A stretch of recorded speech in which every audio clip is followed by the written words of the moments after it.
Welcome to the Genius Factory. Enjoy the video. You start by confirming hardware and service.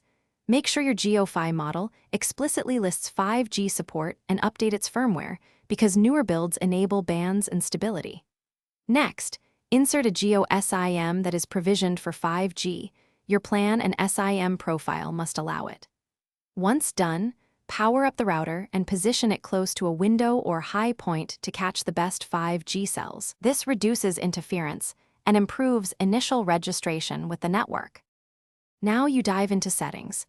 Connect to the Jiofi Wi-Fi, open the admin portal or official app, and authenticate with the device password.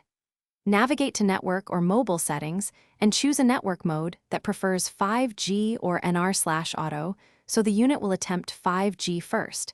Enable any listed 5G bands if available because explicit bands can be required in fringe areas.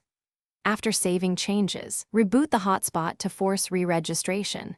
Then check the status page or icon to confirm 5G attachment. Finish by validating performance. Run a speed test and watch latency and throughput so you know if you're truly on 5G versus 4G. If 5G fails to appear, try quick fixes. Toggle airplane mode on the Jiofi, power cycle, reinsert the SIM or switch bands.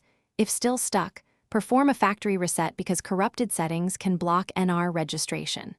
If problems persist, contact Jio support with the device model, firmware version, and status logs so they can check provisioning or local tower compatibility. Thanks for watching. If you found this helpful, don't forget to like and subscribe.